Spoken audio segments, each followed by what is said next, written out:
Price the lord. Mizpah reformation church சார்பாக உங்கள் யாவரையும் இந்த மகிமை நேரம் நிகழ்ச்சிக்கு வரவேற்கிறோம். இன்றைக்கு போதகர் ரெவரண்ட் ஜேக்கப் ராஜ் கபூர் அவர்கள் உங்கள் மத்தியில் தேவனுடைய வெளிச்சத்தை குறித்து ஆழமான சத்தியத்தோடு உங்களை சந்திக்கும்படியாக வந்திருக்கிறார். தேவன் வெளிச்சமாய் இருக்கிறார். இயேசு கிறிஸ்து இந்த உலகத்துக்கு வெளிச்சமாய் இருந்தார். ஒருவன் இயேசு கிறிஸ்துவை பின்பற்றினால் நாமும் இந்த உலகத்துக்கு வெளிச்சமாய் மாறுவோம் என்று நம் மத்தேயு, மார்க்கு, லூக்கா எல்லா இடத்துலையும் நம்ம பார்க்கிறோம். யோவான்லையும் அதே தான் சொல்லப்பட்டிருக்கிறது. இயேசு கிறிஸ்து இந்த உலகத்துக்கு வெளிச்சமாய் வந்தார் என்று நாம் பார்க்கிறோம். இந்த வேளையில இந்த நிகழ்ச்சியை பார்த்து கொண்டிருக்கிற ஒவ்வொருவருடைய வாழ்க்கையிலும் தேவன் அந்த வெளிச்சத்தை நம்ம மேல உதிக்க பண்ண போகிறார். நம்மளுடைய எல்லா பிரச்சனைக்கும் தேவன் இன்றைக்கு ஒரு பதிலை கொடுக்க போகிறார். தொடர்ந்து இந்த நிகழ்ச்சியை பார்த்து ஆசீர்வாதத்தை பெற்றுக்கொள்ளுங்கள். ஆமேன்.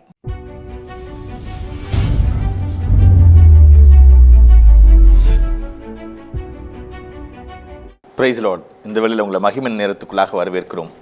கர்த்தர் அதிசயமான கர்த்தர், அற்புத தேவன். தேவன் தம்முடைய விலையேற பெற்ற வெளிச்சத்தினால தாம் உயிரோடு இருக்கிறவராக அநேகருக்கு முன்பதாக வெளிப்படுவதை வேதத்தில் முழுதும் வாசிக்க முடிகிறது. இந்த நாட்கள் நம்ம கவனித்துக் கொண்டே வருகிறோம். கர்த்தருடைய வெளிச்சம் ஒரு மனிதனுடைய வாழ்க்கையில் வந்து பிரகாசிக்கும் பொழுது அவன் எந்த இருளில் இருந்தாலும் சரி அவனை பிரகாசித்து அவனை கொண்டு வந்து உயர்ந்த இடங்களில் வைக்கிறத நம்ம வேதம் முழுசும் வாசித்து பார்க்கிறோம். அதே போல் அநேக சாட்சிகள் இந்த உலகம் முழுதுமாக இந்த நாட்களில் கேட்டுக்கொண்டே வருகிறோம். நாம் கவனித்து பார்க்கிறோம். வேதத்தில் கர்த்தருடைய வெளிச்சம் வரும்பொழுதெல்லாம், கர்த்தருடைய மகிமை வரும்பொழுதெல்லாம், கர்த்தருடைய தெய்வ தூதர்கள் வரும்பொழுதெல்லாம் அந்த சூழ்நிலை தலைகளாக மாறுவதை கவனித்து பார்க்க முடிகிறது. வேதத்தில் கவனித்து பார்க்கிறோம்.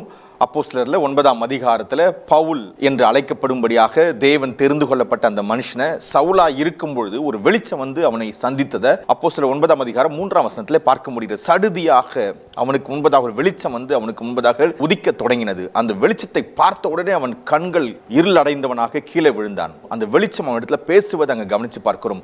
அப்போஸ்தலர் 9ஆம் அதிகாரம் முழுவதுமாக வாசித்து பார்க்கும் பொழுது தேவன் அவனை சந்தித்த விதம் அற்புதமாக எழுதப்பட்டு இருக்கிறது. பிறகு பார்த்தீங்கன்னா அவன் எழுந்து நிற்கிறான். 3 நாளைக்கு பிறகு அவன் மீது ஒருவன் கைகளை வைத்து ஜெபித்த பின்பு அவன் சுகம் அடைந்து பார்வை மறுபடியும் பெற்றுக்கொண்டு பிறகு தேவனை குறித்து வித்தியாசமான முறையில் ஒருவரும் விவரிக்க முடியாத ஆழங்களை அவன் வெளிப்படுத்துகிறான். எபிரேயர்ல 1ஆம் அதிகாரத்தில் வாசித்து பார்க்கும்போது சிலது தேவன் பங்கு பங்காகவும் தம்மை வெளிப்படுத்தின அந்த விதத்தை அற்புதமாக எழுதி ஒரு அற்புதமான ஒரு புத்தகமாக 13 கடிதங்களை வேதத்தில் நம்ம அவனுடைய கை எழுத்தாகவே வாசித்து பார்க்கிறோம். அந்த அளவுக்கு தேவனுடைய ஆழங்களை புரிந்து கொண்ட ஒரு வாழ்க்கையை பவுல் பெற்றுக்கொள்ளுகிறார். இந்த பவுல் இந்த வெளிச்சத்தை பார்த்த பின்புதான் வாழ்க்கையை தலைகீழாக மாறினது. கர்த்தராகிய இயேசு கிறிஸ்து பூமியில் நடக்கும் பொழுது அவர்தான் நம்முடைய வழியாக, வாசலாக, வெளிச்சமாக, வாழ்க்கையாக இருந்தார் என்று நம் முழுக்க வேதத்தை வாசிக்கும் போது அறிந்து கொள்ளலாம். இயேசு கிறிஸ்து நானே வழி, சத்தியம், ஜீவன் என்று சொன்னதை பல முறை நம்ம வேதத்தில் பார்க்க முடிகிறது. இயேசு கிறிஸ்து தம்முடைய விலையேற பெற்ற அற்புதமாக ஒரு 12 பேரை தெரிந்து கொண்டு தம்முடைய வல்லமை அவர்களுக்கு கொடுத்து அவர்களை ஊழியம் செய்யும்படி தெரிந்து கொண்டு அவர்களை அனுப்பும் பொழுது அவர்களை கொண்டு இருளில் இருக்க ஜனங்கள் வெளிச்சத்தை பார்க்கும்படி செய்ததை நம்ம வாசித்து பார்க்க முடிகிறது. ஏன் இயேசு கிறிஸ்து ஊழியத்தை குறித்து மார்க்கில் எழுதப்பட்டிருக்கிறது, இருளில் இருக்க ஜனங்கள் வெளிச்சத்தை கண்டார்கள் என்று. ஐசாயால 60ஆம் அதிகாரத்தில் 1-2 வசனங்களை வாசித்து பார்க்கும் பொழுது எழும்பி பிரகாசி, உன் ஒளி வந்தது, கர்த்தருடைய மகிமை உன்மேல் உதிக்கிறது என்று பார்க்கிறோம்.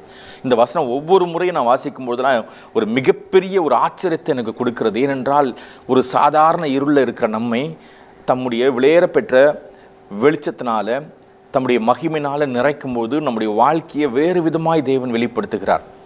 ஆச்சரியமாக இருக்கிறது. பேதுரு சொல்லும்போது கவனித்து பார்க்கிறோம். அந்தகார இருள் என்று ஆச்சரியமான ஒளிக்கு வரவழைத்தவருடைய புண்ணியங்களை அறிவிக்கும்படியாக நாம் தெரிந்து கொள்ளப்பட்ட ராஜரிக ஆசாரிய சந்ததி என்று சொல்லுகிறார். நாம் இருளில் இருந்தும் வெளிச்சத்துக்குள்ளாக தேவன் அழைத்து கொண்டு வந்தார் என்று சொல்லுகிறார். அப்படி என்றால் வெளிச்சம் நம் வாழ்க்கையில் வந்த பிறகுதான் நாம் பிரகாசிக்கவே ஆரம்பிக்கிறோம். அப்போஸ்தலர்ல 12ஆம் அதிகாரத்தில் 7ஆம் வசனத்தில் ஒரு அற்புதமான ஒரு நிகழ்வு. ஒரு தேவதூதன் வந்து நிற்கிறான். ஒரு தேவதூதன் வந்து ஒரு சிறைச்சாலையில் நிற்கிறான். அந்த சிறைச்சாலை 4 வகுப்புகளாக 4 விதமான போர் சேவர்களை கொண்டு 4 அடுக்கு பாதுகாவலை உடையதாக இருந்துச்சு. ஒருவராலையும் அதுக்குள்ளே வைக்கப்பட்டிருக்கிற ஒரு கைதியை வெளியில் கூட்டிகிட்டு வரவே முடியாது. ஆனால் இந்த இடத்துல கவனித்து பார்க்கிறோம். ஏரோது ராஜா ஒரு அற்புதமான ஒரு நிகழ்வை செய்கிறார். இயேசு கிறிஸ்துடைய சீஷர்கள் ஒவ்வொருவராக பிடித்து இந்த சிறைச்சாலையில் அடைத்து பிறகு அவருடைய கொல்வதனால மிகப்பெரிய சந்தோஷம் அவருக்கும் அவரை சுற்றி இருக்கிற ஜனங்களுக்கும் ஏற்படுவதை கண்டு அதை மறுபடியும் செய்து பார்க்க வேண்டும் என்ற எண்ணத்தோடு பயப்படுத்தும்படியாக இல்லாவிட்டால் கொலை செய்யும்படியாக சீஷர்களை தெரிந்து கொண்டு அவர்கள் தேடி பிடித்து கொண்டு வந்து சிறைச்சாலை அடைத்து வைக்கிறத பார்க்கிறோம். அப்படிதான் பேதுருவையும் சிறைச்சாலையில் அடைக்கிறத நம்ம பார்த்தோம். ஆனால் சிறைச்சாலையில் பேதுருவை அடைத்த பின்பு தேவனிடத்திலிருந்து ஒரு மாற்றம் வர ஆரம்பிச்சது. நம்முடைய கர்த்தராகிய இயேசு கிறிஸ்துவிடத்திலிருந்து ஒரு மாற்றம் வர ஆரம்பிச்சது. அந்த மாற்றம் தான் ஒரு தேவதூதன் வந்து நிற்கிறான். 7ஆம் வசனம் சொல்லுகிறது, அப்போஸ்தலர் 12ஆம் அதிகாரத்தில் 7ஆம் வசனத்தில், சடுதியாக ஒரு தேவதூதன் வந்து நின்று பேதுருடைய விலாவிலே தட்டி, எழுந்திரும், உன் பாதரட்சைகளை அணிந்து கொள், உன் உடையை தரித்துக்கொள் என்று சொல்லி அவனை அழைத்து கொண்டு வெளியில் வருவதை பார்க்கிறோம். இங்கே இருக்கிற மற்ற அனைத்து போர் சேவர்களும் படுத்து உறங்கி கொண்டிருக்கிறார்கள். தங்களுக்கே தெரியாத அளவுக்கு ஒரு அயர்ந்த நித்திரையில் இருக்கிறார்கள். ஆனால் இந்த தேவதூதன் பேதுருவை மட்டும் தட்டி வெளியில் கூட்டிகிட்டு வரதை பார்க்கிறோம். பேதுரு நினைத்து கொண்டிருக்கிறான், இது ஒரு தரிசனம் என்று. எப்படி இருக்கு பாருங்களேன், ஒருத்தன் விடுதலை ஆகிறோம் என்று தெரியாத அளவுக்கு தேவனுடைய மகிமை நம்முடைய வாழ்க்கையில் வெளிப்பட்டால் இப்படி தான் இருக்கும். நான் ரொம்ப கஷ்டப்பட்டு இந்த இடத்துல வந்திருக்கிறாங்க. இல்லை, அந்த வார்த்தைலாம் சொல்லவே தேவன் அனுமதிக்கிறதே இல்லை. ஒருவன் கிறிஸ்துவுக்குள் இருந்தால் புது சிருஷ்டியாக இருக்கிறான். இந்த வார்த்தை பார்த்தீங்கன்னா அதில் உங்களுடையது எந்த ஒரு எஃபர்ட்டும் இல்லாமல் தேவனுடையது முழுமையான சக்தி வெளிப்பட்டு அதனாலே நாம் புது சிருஷ்டியாய் மாறுகிறத நம்ம பார்க்க முடிகிறது.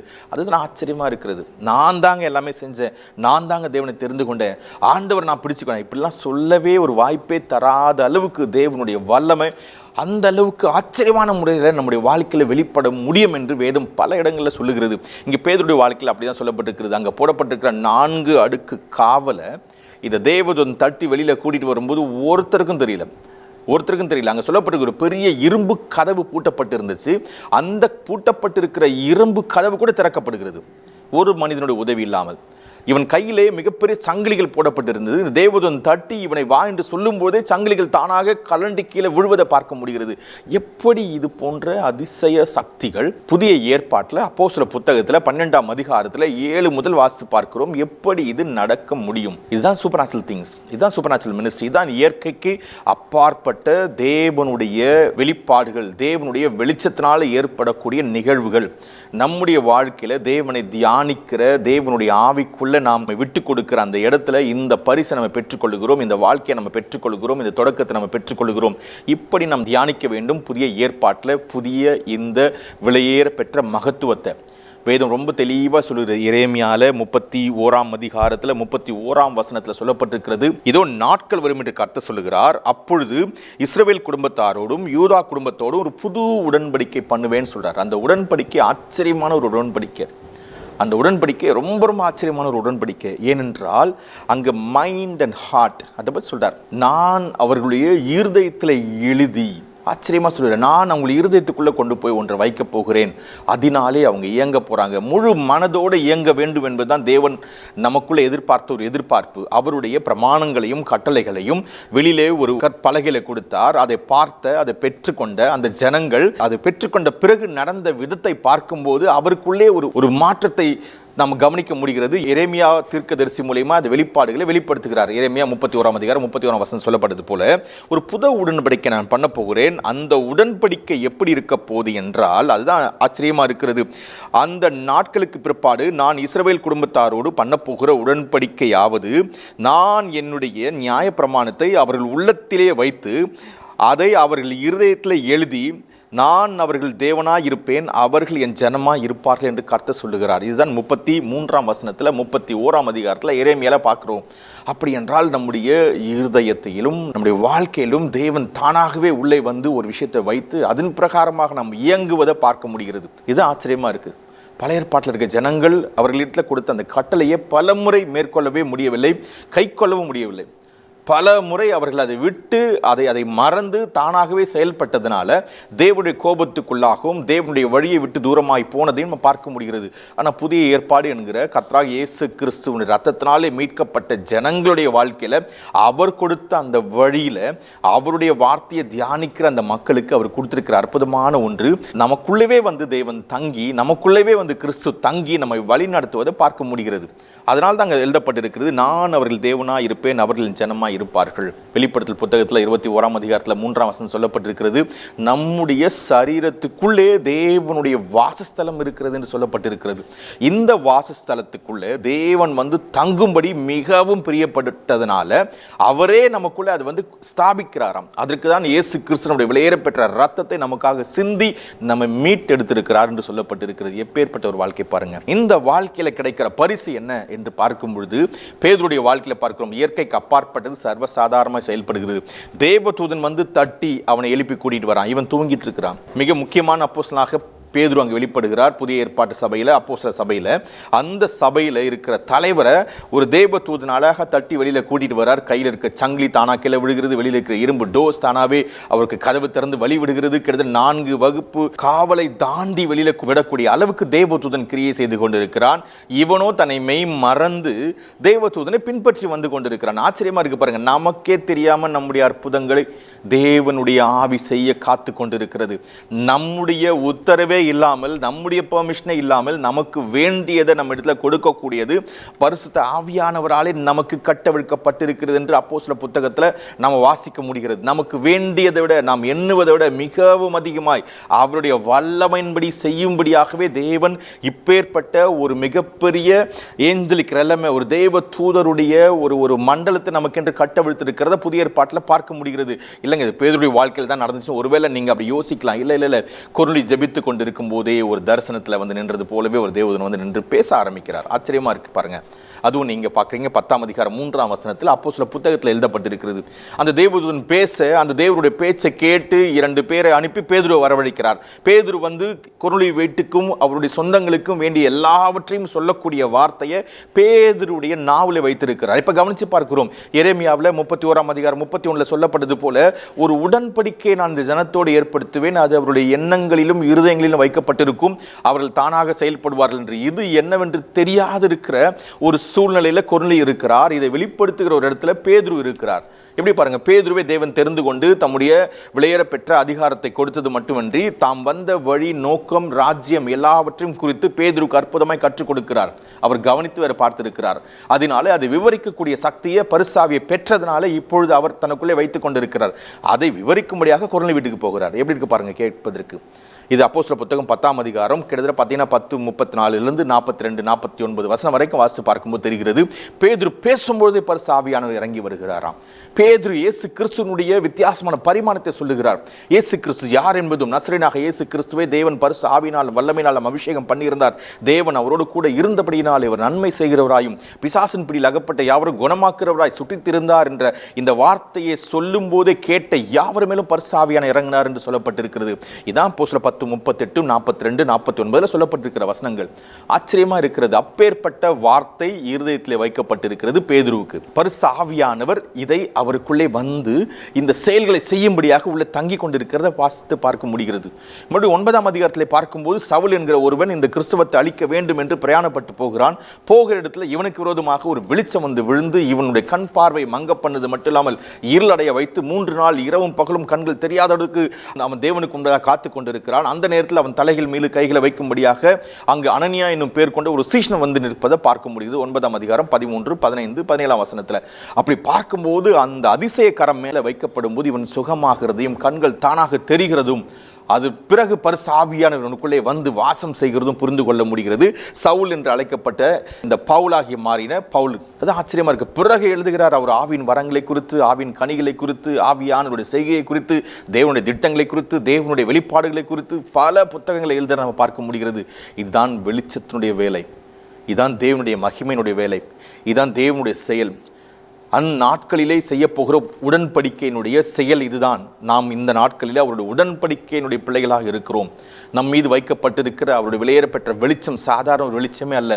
எப்பொழுது நாம் இயேசு கிறிஸ்துவை ஏற்றுக்கொண்டோமோ அப்பொழுது இந்த வெளிச்சம் நமக்குள்ளே வந்து கிரியை செய்ய தொடங்குகிறது. அநேக இருளுக்குள்ளே மாட்டிக்கொண்டிருக்கிறவருடைய வாழ்க்கைகளை மாற்றக்கூடிய வெளிச்சம் நம்முடைய வாழ்க்கையில ஒரு வார்த்தையாக தேவன் வைத்துக் கொண்டிருக்கிறார்.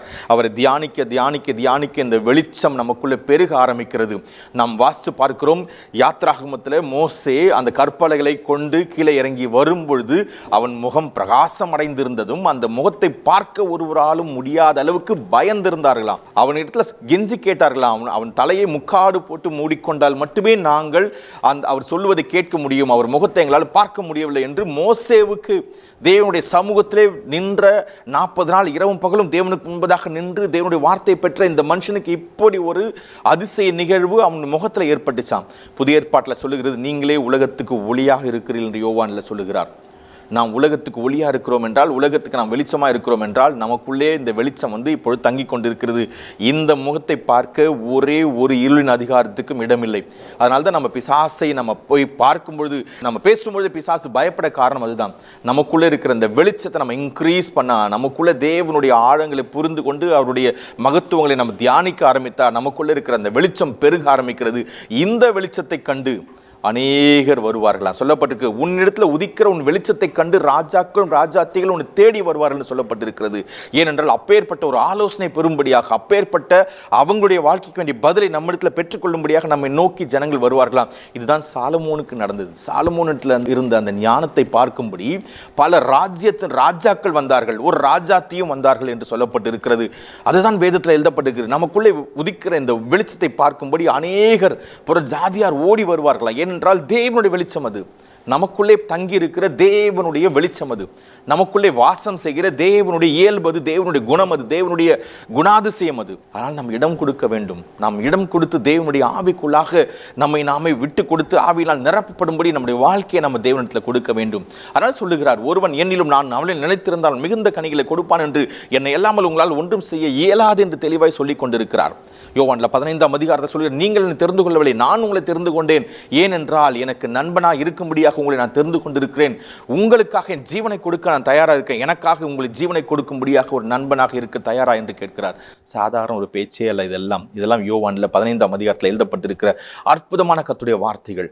இந்த வெளியில வெளிச்சத்தை தியானிக்கும் போது ஒன்று நான் தெரிந்து கொண்டேன். வெளிச்சத்தை தியானிக்க தியானிக்க தியானிக்க நமக்குள்ள இந்த வெளிச்சம் புறப்பட்டு வெளியே வரும்.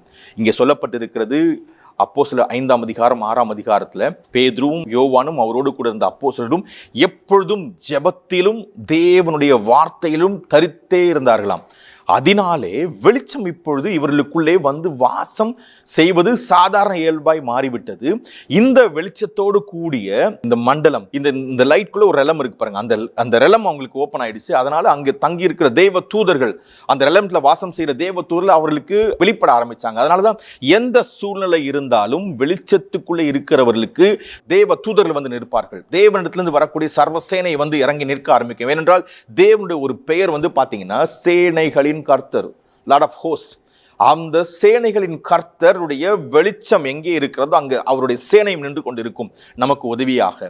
எலியாவுடைய வாழ்க்கையில பார்க்கிறோம், எலிசாவுடைய வாழ்க்கையில பார்க்கிறோம்.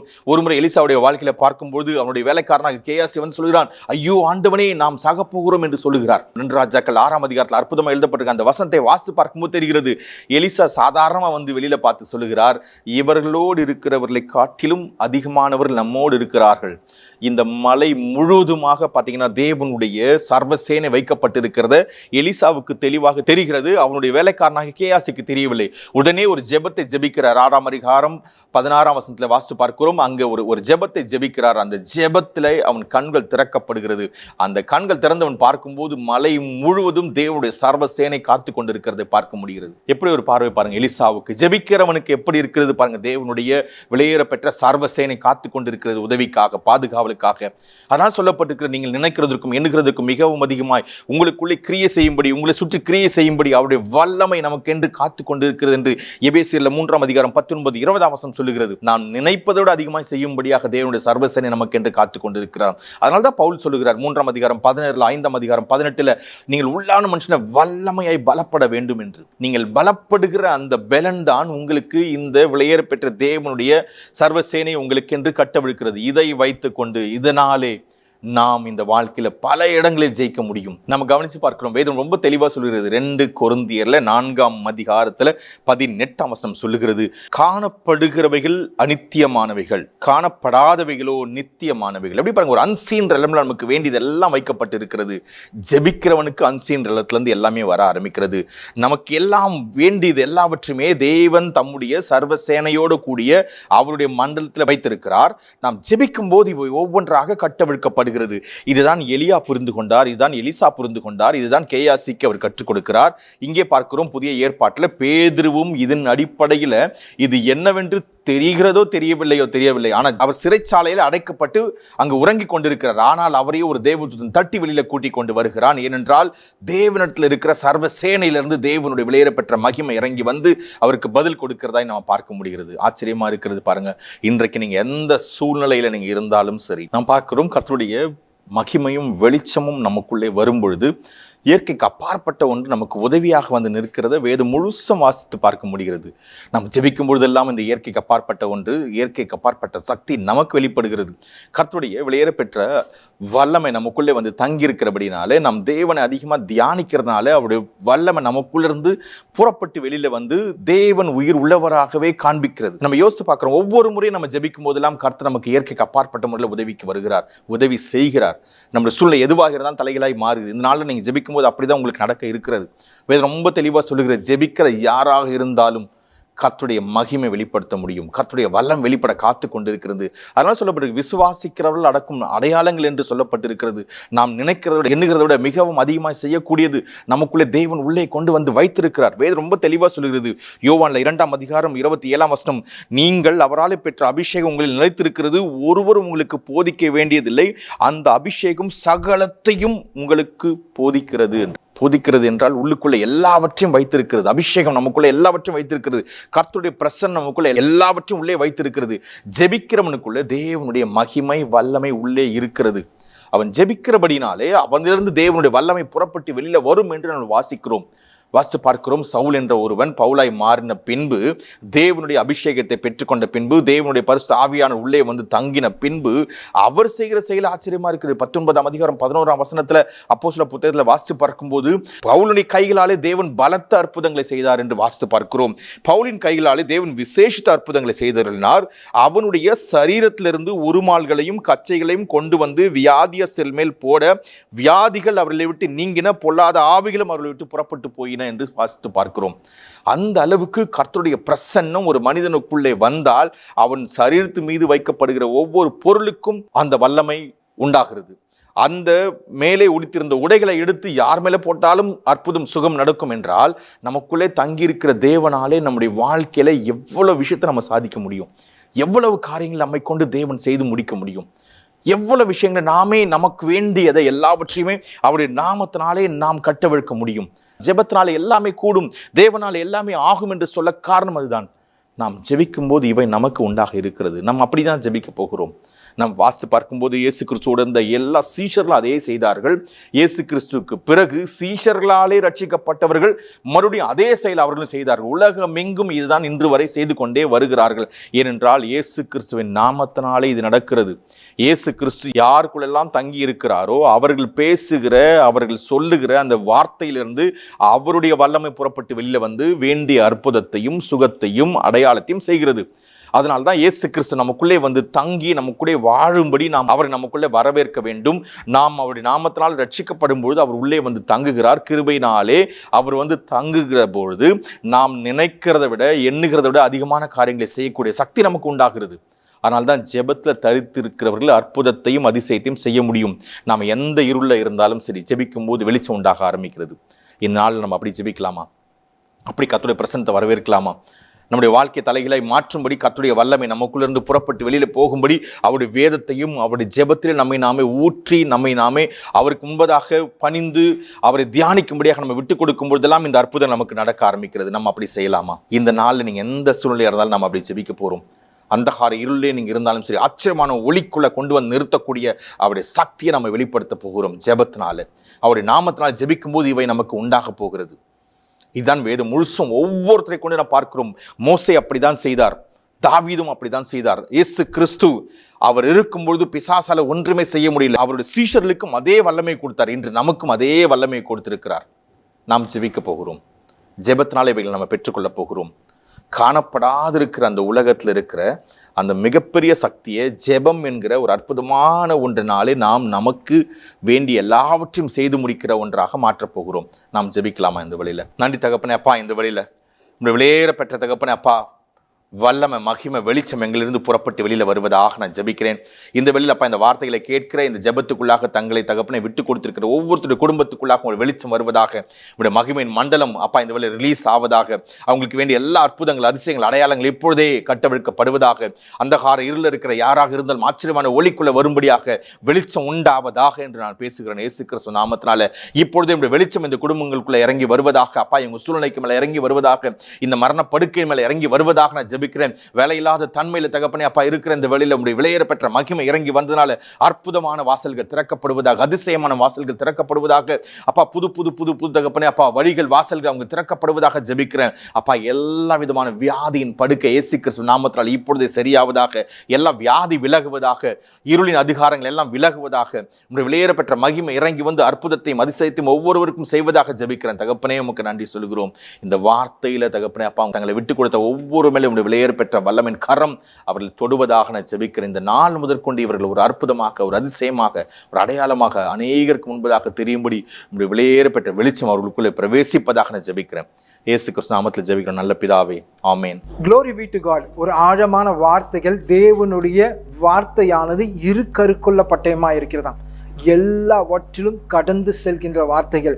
இன்றைக்கு புறப்பட்ட வார்த்தையானது நாங்கள் முழுமையாக விசுவாசிக்கிறோம். அது எந்த சூழ்நிலைகள் நீங்கள் இருந்திருந்தாலும் சரி இருக்க போகிறதும் இல்லை. ஏனென்றால் அவருடைய வார்த்தையானது எல்லா சூழ்நிலைகளும் மேற்கொள்கிறதா இருக்கிறது. இவனுக்கு இனிமே அவ்வளவுதான், இல்லை, அது எந்த இருள் இருந்தாலும் சரி, தேவனுடைய வெளிச்சம் மீட்டெடுக்கும் போது பரிபூர்ண நிகழ்வை நம் வாழ்க்கையில கட்டவிக்கிறதா இருக்கிறது. அந்த நிகழ்வானது உங்க வாழ்க்கையை மேட்டுமையான வாழ்க்கைக்குள்ளாய் அழைத்து செல்கின்றதா இருக்கிறது. யோசேப்புக்குள்ளாய் இருந்த அபிஷேகம், தாவீதுக்குள்ளாய் இருந்த அபிஷேகம் சகல நுகங்களையும் முறிக்கிற அபிஷேகமாய் இருக்கிறது. நாங்கள் முழுமையாக விசுவாசிக்கிறோம். இன்றைக்கு புறப்பட்ட வார்த்தையானது, இந்த வார்த்தையானது உங்களை ஆராதனைக்குள்ளாய் வழிநடத்த செல்ல போகிறது. அந்த ஆராதனை உங்களுக்குள்ளாய் அபிஷேகத்தை கட்டவிழ்க்கப்பட போகிறது. அந்த அபிஷேகமானது எல்லா நுகங்களையும் முறிக்கிற வல்லமையை கொண்டு இருக்கிறது. அந்த வல்லமையுள்ள நாமத்தை தான் இன்னைக்கு நம்ம ஆராதிக்க வந்திருக்கிறோம். நம்ம ஒன்று கூடி இன்றைக்கு இந்த வார்த்தை நம்மை கடந்து வந்திருக்கும் என்றால் தேவன் பெரிய திட்டங்களை நமக்காய் இந்த நாட்களில் வைத்திருக்கிறார். நாங்கள் முழுமையாக விசுவாசிக்கிறோம். பல சாட்சிகள் இந்த வார்த்தை மூலமாய் உண்டாகப்பட போகிறது என்று. எங்களுடைய சபையாகிய மிஸ்பா ரெஃபர்மேஷன் சர்ச் என்பது சென்னை பட்டணத்தில் அம்பத்தூர் என்ற இடத்துல புதூர் என்ற பகுதியில் பானு நகரில் 22வது அவனியில் அமைந்துள்ளது. எங்கள் சபையில் ஒவ்வொரு வாரமும் புதன்கிழமை மாலை 9 மணி முதல் 11 மணி வரைக்கும் வேத வகுப்பு நடைபெறும். ஒவ்வொரு வெள்ளிக்கிழமையும் மாலை 9 மணி முதல் 12 மணி வரைக்கும், இரவு 12 மணி வரைக்கும் காத்திருப்பு ஜெப கூட்டம் நடைபெறும். எங்கள் சபையில் ஞாயிற்றுக்கிழமையில் 2 ஆராதனை உண்டு. முதலாவது ஆராதனை காலை 10 மணி முதல் மதியம் 1 மணி வரைக்கும், இரண்டாவது ஆராதனை மாலை 7 மணி முதல் 9:30 மணி வரைக்கும் நடைபெறும். ஒருவேளை சென்னை பட்டணத்தில் நீங்கள் இருப்பீர்கள் என்றால் நீங்கள் யாவரும் வந்து இதில் பங்கு பெறலாம். அது மட்டுமல்லாமல் எங்களுடைய சபையாகிய சபைக்குரிய சோஷியல் மீடியா பேஜஸில், அதாவது யூடியூப் மற்றும் ஃபேஸ்புக் மற்றும் இன்ஸ்டாகிராம் மிஸ்பா ரெஃபர்மேஷன் சர்ச் பேஜில் சபைக்குரிய ஆராதனை விவரங்கள் போடப்பட்டுள்ளது. எங்களுடைய யூடியூப் பேஜில் பல தேவனுடைய ஆழமான வார்த்தைகள் நாங்கள் அப்லோட் செய்துள்ளோம். இதை கேட்டு உங்கள் ஆசீர்வாதத்தை பெற்றுக்கொள்ளலாம். மீண்டும் ஒரு ஆழமான வார்த்தைக்குள்ளாய் தேவன் நம்மை அடுத்த வாரம் சந்திப்பார். ஆமென்.